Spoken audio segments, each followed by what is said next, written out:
What's going on? Your man Will Freeman, RevolutionaryLifestyleDesign.com, talking to you today about how to rent the right condo or apartment. This is something that a lot of people don't do enough homework on. I've been guilty of it myself. And I wanted to put this together for you so that you don't make the same mistakes that I did, and so you can also live the way that you want to live. Some of these things are if you're not there financially, some of these things are going to cost money if you're in the West. With that said, if you're coming over to Southeast Asia where I am, Thailand, Vietnam, Kuala Lumpur, all this stuff is going to be within your budget, all right? If you're doing even like $2,000 a month, you're going to be golden over here with a lot of this stuff. So number one, for renting a condo or apartment, I choose a condo every time. One, the building's always going to be nicer because the buildings are built around selling condo units and making money off of that, as opposed to apartments, which usually aren't going to invest as much to attract wealthier individuals. Also, with a condo unit, you can negotiate better deals because you're dealing with the actual owner as opposed to a property manager that's going to be more strict. Also, the property manager, a lot of the times, at least in the West, is gonna do a credit check. If it's your first place, they might get you to co-sign and all kinds of crazy stuff like that. I remember when I was making like crazy money as a trader, it was my first apartment and they still had my mom to co-sign. I said, look, I'll just pay you for the entire year right now. It's no problem. Here's my bank statements. They wouldn't even let me pay in advance. They wouldn't let me pay in advance. They wouldn't let me do without a co-sign. Real hassle. You're going to get a lot of less hassle when you're dealing with an individual condo owner. Point number two, get a furnished place if possible. Okay? You hear that? That's a plane flying overhead at a scary low distance. Okay? I'm going to get to how to avoid having that happen to you and having a plane fly all over your fucking YouTube videos. Okay? So number two, get a furnished place if possible. So much easier to get in and out. In Asia, all the places are furnished. If I show my little place here, it's all furnished. None of my furniture. I can fit everything I need in about 2 big suitcases, including my 3 suits and all that stuff. So much easier to get in and out. Also, it allows you to keep being a minimalist and be mobile to go where the opportunities are. All right, to where to get the best tax structure, to where to incorporate your business, or even if you're still working a job, which I hope you are, and I hope you're on your own business, if you can move to where the jobs are, move to the state with the lowest taxes like Florida, where you're not paying state taxes. All right, that's furnished place makes it so much easier. Number three, get within walking distance of your office. Okay, doesn't apply if you work from home, but even working from home, it's easier with an office or to have coffee shops around you because you don't want to be at home all day. But being close to the office cuts travel time and hassle. You can also cut out the car and save money there. I know guys in Toronto that live 2 hours outside of Toronto, like an hour and a half, 2 hours each way in traffic every single day. I mean, that's 4 hours a day, 3-4 hours a day, 5 days a week. I mean, 15, 20 hours a week. In traffic, it's a nightmare. Okay, absolute nightmare for your mental health, for stress, all that stuff. Number four, get a high floor. The higher the better. I'm gonna be moving soon. 20th floor is gonna be the minimum that I'm looking for. The biggest factor is living in a high floor is eliminating street noise. Okay, you hear all that stuff that's going on in the background. Got a guy welding over there. They're building another fucking condo over there. That street got louder. Wasn't like that when I moved in. High floor, you're not gonna hear any of this fucking bullshit behind me. Okay, I cannot stand that stuff. A lot of the time, I'm using those construction earmuffs that I told you about in my video. I got a video on the right 3M Optime earmuffs to buy, so you don't have to listen to all that fucking noise. Okay, I'm sorry, but I mean, you can hear the shit that's going on back there. I love it. I love living in Thailand. It's like I've had a good run in this building, but that goddamn street noise just fucking kills me, dude, especially when I'm trying to work from home. Getting a high floor is the biggest way to eliminate that. Also, when you're looking out in a nice building on a high floor, you get that Scarface vibe, like the world is mine type of a feel. I went over to Pattaya a couple months ago to visit my buddy Rye and stayed in one of his. He's doing Airbnb management. Stayed in one of his places. I think it was like 30th floor, overlooking the bay, and I was just like, okay, this is now just I have to do this. Like that's the necessity. Okay, and by the way, it's not like it was that much more expensive. I'm paying like a joke here. It's like $300 a month, so I'm gonna probably triple um, my living costs on the next move. And it's not like I couldn't have done that before. It's just like every year I'm just gonna be leveling up.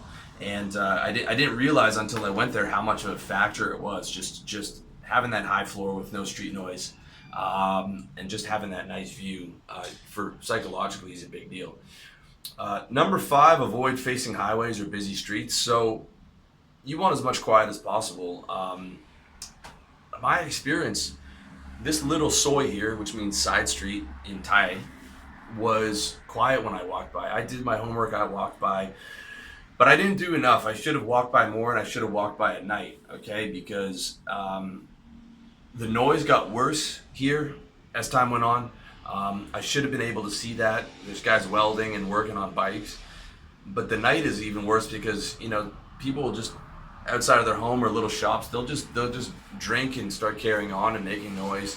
And there's one guy over here who starts fucking welding. He hasn't done it in a while, but like there was months where it was just like 10 o'clock at night. He'd be out there with his shirt off, just fucking welding in a residential neighborhood at like 10 o'clock at night on a fucking Wednesday, which is insane to me. And that's all my fault. That's all my fault.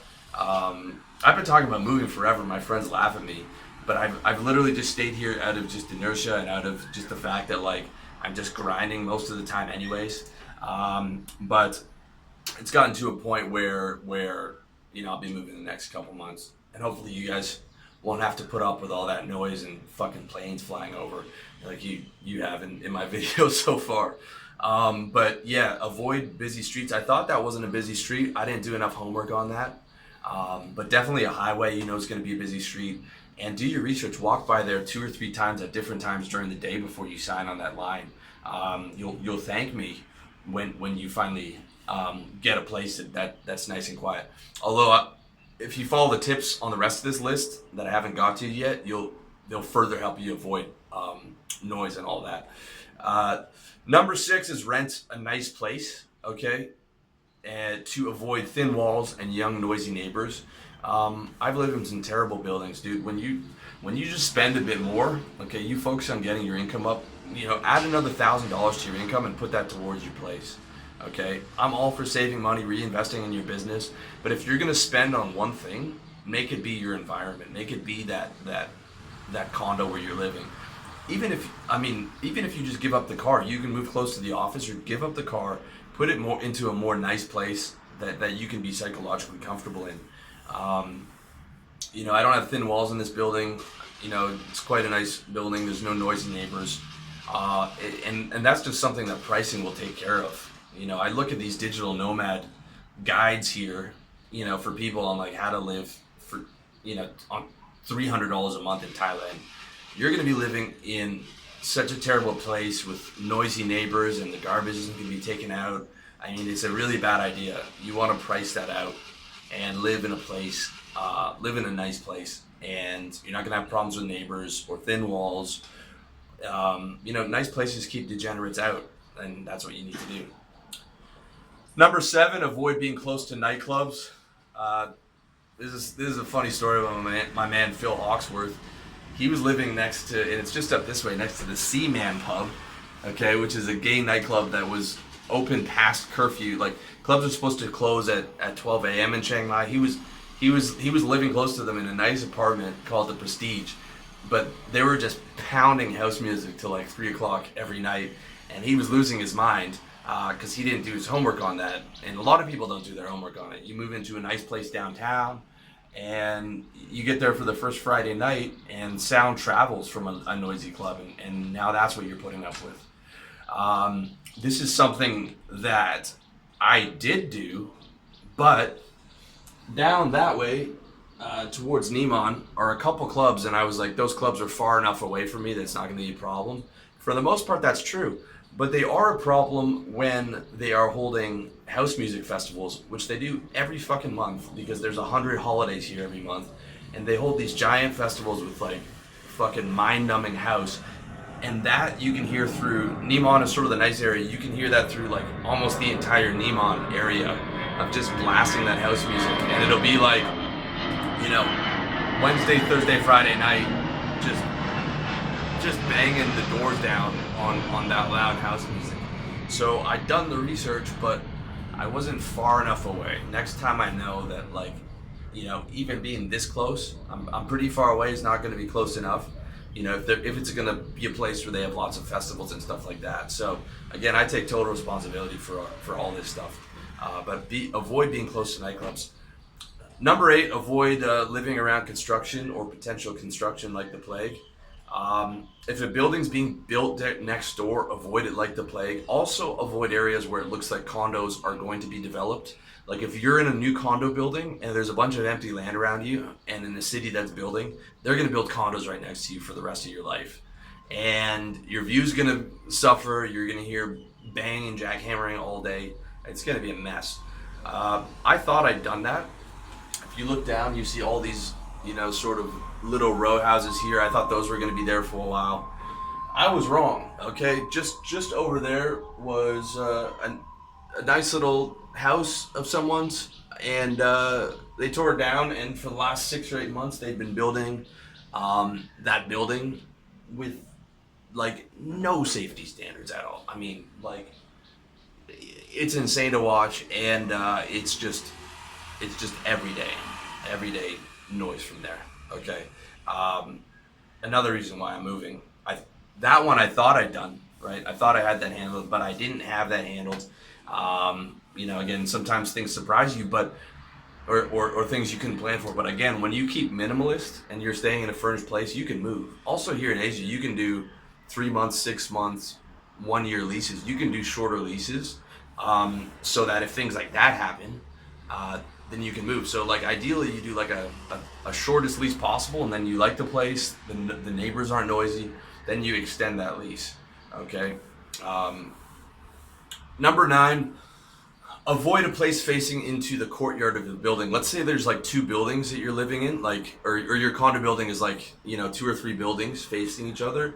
Avoid having the view facing that courtyard. Okay, if there's a courtyard and it's relatively small between building to building, you got to avoid that view, because your view is going to be other people on their balconies, and they'll be able to see in entirely to your place. I went to visit my buddy Ryan in Pattaya, and he was living in a really nice place, but dude, like, we're sitting out on his balcony, and out comes some, like, these fat Russian tourist guys, and they're just ass naked smoking cigarettes, and everyone's out on their balcony, like, they're not very far away. Okay, and like, so like you have no privacy in that kind of scenario.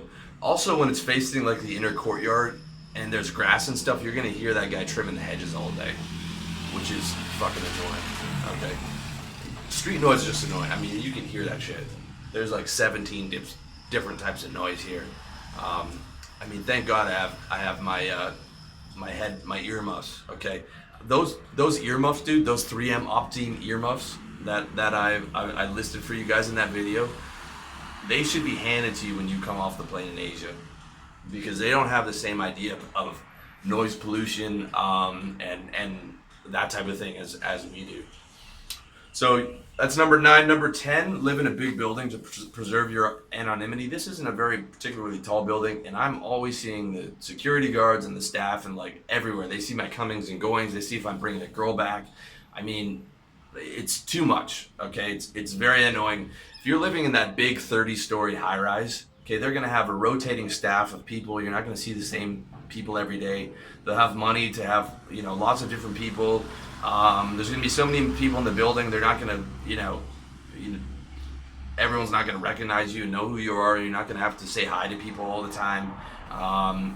You're gonna have more space, and you're gonna be able to preserve your anonymity. And you know, if you're bringing girls back, like you should be, you know, you're not gonna have people like looking at you and security guards, you know, who are looking at you for what you're doing. which does happen a little bit in Asia. Shouldn't happen too much in the West, but you want to be able to be private. You want to be able to come in and out. I mean, that's one of the selling features of living in a house is that privacy and not having to share it with other people. But also, like, the downsides of the house are you're farther away from the city center. You don't have people to do everything for you. For now, the condo is just easier for me. But maybe a house in the future. Number 11, live in a place with central air. Okay, if you look to my right here, you've got these. Those are the backs of the giant ugly air conditioners that are inside that you'll find in places like Asia. Big old LG beast of an air conditioner. It's ugly, it's noisy. You have to clean it every 3 months or you start to get sick. The transistor breaks down because you're running it all the time. Central air is cleaner, it's quieter. The building will clean it for you. You barely hear it. Plus, it's handled by the building. You don't have to call a tech to get it, and I think your energy bill will be lower. Definitely central air, not those big ugly air conditioners, is a key. Number 12, live on a floor with keycard only access. Keycard only access to the building and to your floor is a really good thing for safety. So people can only get in with like a key card or a fingerprint, and then they can only get up to your floor. They can only go to their own specific floor. So this is really good for safety. Plus, if you have a security guard there, that's even safer. Also, it just means like less noise, less people are coming in and going, less people are having conversations in the hallway. Like even in a big building, those floors are going to get cleaned less. So you're gonna you're not going to hear the cleaning staff every day, going through the floor and all that stuff, and people coming in and out. Having that high floor, not in a nice building with keycard access, is a really nice thing, which will be where I'm going next.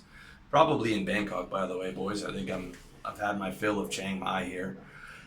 Number 13, and this is not always possible, but it's ideal. Get a view facing the water. Okay, by far the nicest view is facing the bay or lake, even if it's man-made. Again, I was in Pattaya, as I said before, in my buddy Rye's Airbnb, I think on the 25th or 30th floor, looking out over the lake. The sun's coming down, and it's just gorgeous. Like, I didn't realize how much of a difference having that kind of a view makes, how much more peaceful it is. Again, it's not always ideal, but or not always possible financially, at least in the West, a lot more possible out here. So nice. Also, the big selling point is zero chance of street noise because you're high up, and the water is not going to be welding at 10 o'clock at night like this fucking guy over here. Number 2, zero chance of development or construction, right? Can't build on a lake. Can't build another condo building that's going to, destroy you with noise pollution for the next 3 years and fuck up your view when you're on a lake. So if you are going to settle into like a condo for a long term, I think one that if you can get it facing the water, man, that's the way to go. If I go to Pattaya, I'll probably do that. In Bangkok, I won't have the option, most likely, but I might go to Pattaya to stay there with my, hang out with my buddy Rye, and I'll definitely be getting something that's facing the water. He's on the water right now, and he's sending me pictures, and I'm jealous. So, water facing view, if you can, is the ideal. That's the one where you're like, okay, I can stay here for 3 or 4 years, and I'm gonna be golden. So I hope you found that useful. I had a reader of mine on another video talk about downsizing. Like, dude, I get it if your money's not there. Not all these things are going to be possible, but remember, it's a big wide world out there. If you can get your money online, you can geo arbitrage that income and live anywhere. If you have to downsize for now, but downsize in a place that's at least safe and clean and doesn't have noisy neighbors. If really do your homework on that, and use this stuff as sort of like if you're not there yet, as an added incentive of like, okay, man, this is where I know where to work towards. This is the place that I'm going to be living in, and use it as that extra motivation. All right. So I hope you found that useful. And let me know if you have any comments or questions in the comment section. All the best to you.